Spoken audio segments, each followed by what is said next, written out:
Magandang umaga, tanghali, hapon, gabi sa sign ng Libra with the air elements. Lola Baby, nagpapakilala po.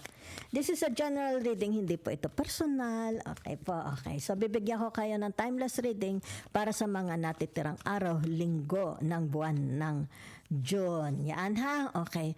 So, isa lang pong like, subscribes, and share. Salamat po. So, narito ang tinatawag na The Chariot. Okay? So, ano itong tinatawag na The Chariot na ito?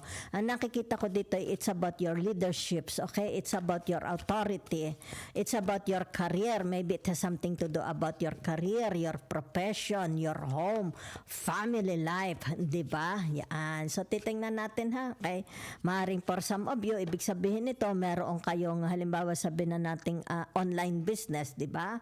Maaring for some of you, yung tinatawag na very, very successful kayo, okay? Sa inyong tinatawag na profession. Yan na, maybe you are, maybe involved ka sa, halimbawa sabihin natin humanitarian, okay? So nakikita ko dito dahil narito yung tinatawag na the ace of the Ace of Pentacles. So, it's about tinatawag your popularity, your fame, your fortune. So, ibig sabihin nito, there is a gains, there is a wins, okay? There is a fruition sa tinatawag na the Chariot. Maaring for some of you, sabihin na nating maaring ito yung tinatawag na additional, okay? Additional baka naman nagpapagawa kayo ng bahay, 'di ba? Maaaring nagpapa-renovate or yung tinatawag na magpapapinta, 'di ba? Maybe you will change the curtains, okay? Ng inyong salas, ng inyong mga kwarto, 'di ba? So ibig sabihin nito, it's like tinatawag meron ditong movement, meron ditong tinatawag na advancement. Yan ha, maybe for some of you, ibig sabihin nito maaring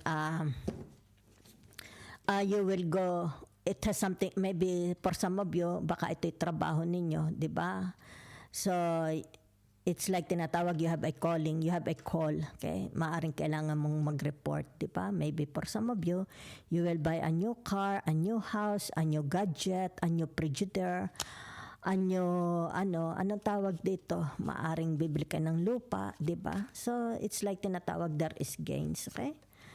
So, it's for some of you, it's like tinatawag the wheel of fortune, nagpakita na dito, di ba? So, for some of you, maybe tinatawag there is a trouble, okay? Kasi manifesting ang tinatawag na the trouble, okay? Blessings coming your way. Maybe sabihin na natin, yan, dito ha, kaya maybe sabihin na natin baka kaya may trouble, uwi kayo magbabakasyon or it has something to do about your work, di ba? Maybe there is a calling, you have a calling, sabihin na natin to do this, okay? Let's say sabihin na natin sa social media, maybe sa church, maybe sa mga tao, baka tinatawag na kawang gawa, di ba? Yan, maaring siguro dito yung tinatawag na mag-aalaga ka ng magulang, di ba? Baka mag-aalaga ka ng magulang or mag-aalaga ka ng mga kapatid mo or yung tinatawag ikaw ang magte-take over ng ari-arian, di ba? Ikaw mamamahala ng mga, halimbawa sabihin na natin,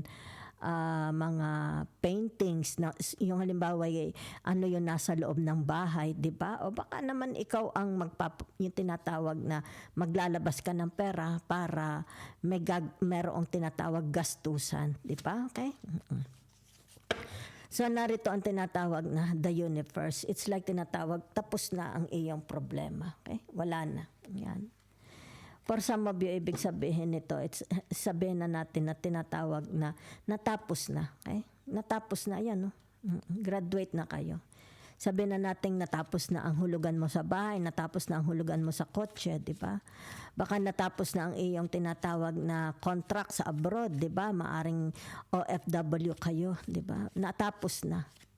Ibig sabihin nito, it's like tinatawag, abutan na ng susi, ikaw na may-ari ng bahay. Abutan na ng tinatawag na, halimbawa umutang ka sa bangko, di ba? It's like naka-remit ang iyong titulo ng sasakyan or ng bahay mo. Ibig sabihin nito, mapapabalik na sa inyo. Okay?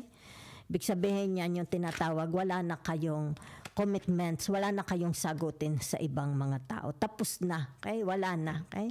So kung kaya dito lumabas ang tinatawag na the Ace of Cups, yan. Ibig sabihin nito, hawak mo na. Yan, no? Ibig sabihin, babalik na sa iyo kung ano ito. Diba? It's like, sabihin natin may nagbayad na ng utang, may mga nasingil ka. Diba? O kaya yung tinatawag na, whatever is this, diba? It's like, yan, oh. Hawak mo na uli, diba? Yan. Maybe, sabihin na natin, a love relationship, diba? Kung ano man yan, diba? Or mga kapatid mo, kung sino itong mga nawala sa buhay mo, magbabalikan, diba? Okay? So it's like hawak-hawak mo na ang trophy. It's like sinasabi, wag mo na itong pakakawalaan, di ba? So, for some of you, kung ano man ito, it's like tinatawag absences. Sino ang mga absent sa buhay ninyo? It's like tinatawag na wala sila, okay, ng mga panahong kailangan mo sila, di ba? Yan.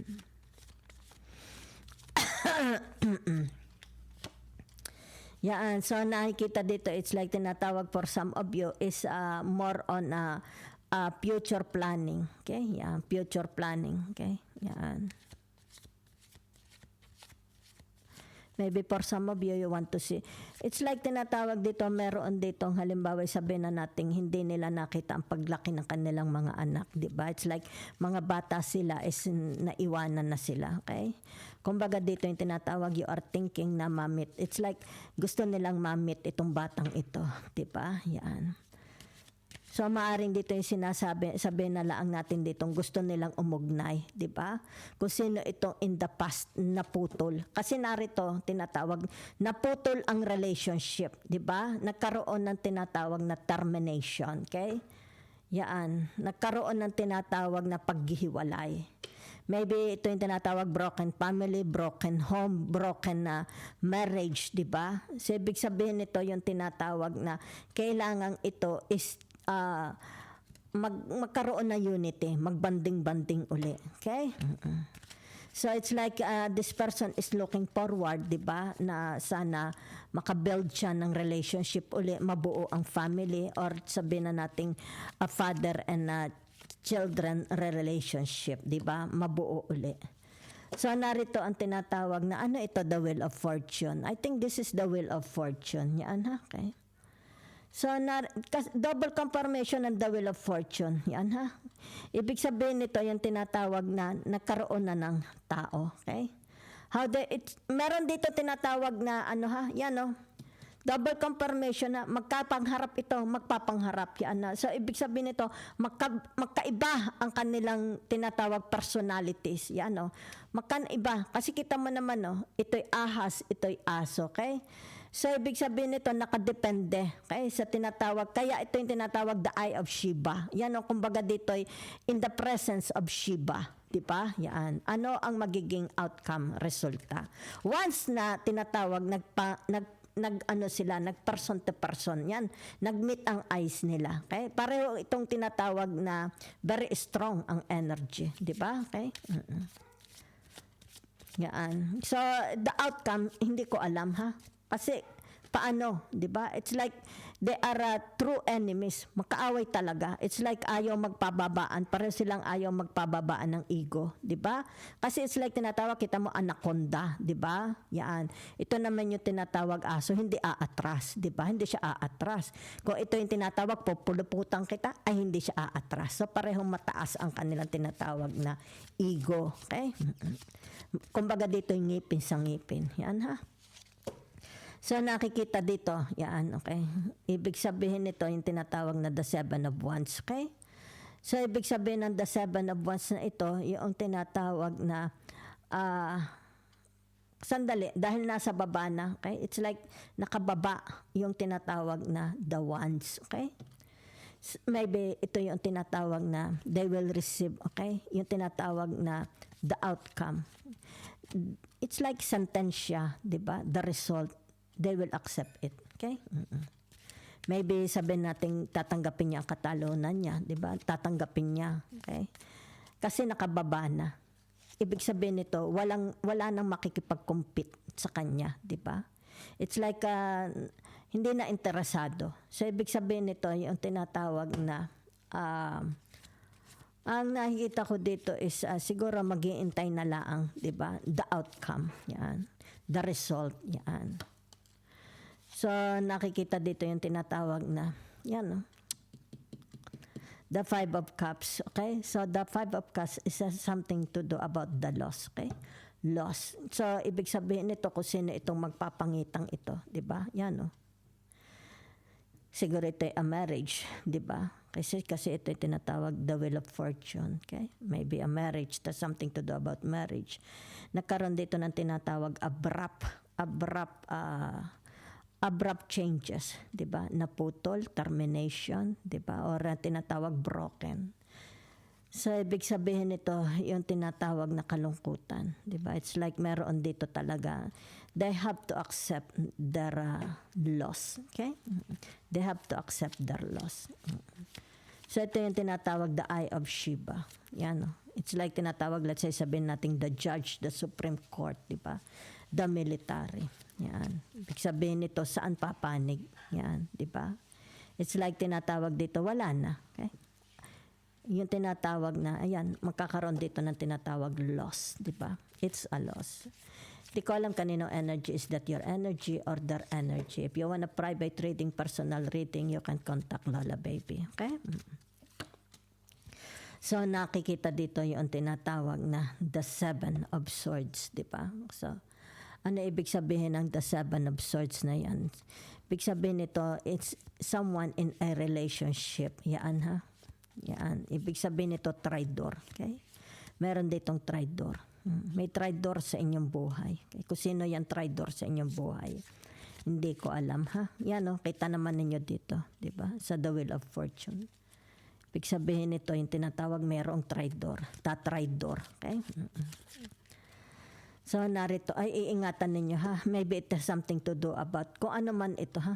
Ibig sabihin nito, be very very mindful. Huwag basta bibigay, okay? Kasi meron dalawang tao. It's like tinatawag very very convincing itong taong ito. Maganda ang kanyang tinatawag, meron siyang sales stock, okay? Maganda ang sales stock niya. Ibig sabihin nito, iingatan ninyo, okay? Ibig sabihin nito, maaring ma-traitor. It's your loss. Maaring ang mangyari sa iyo ito na, 'di ba? Yan. It's like mauuwi sa wala, 'di ba? Yan. So be very very careful kung ano man ito. Okay? Huwag agad kakagat, okay? Dahil narito nakikita ito'y traitor, okay? Traitor ito.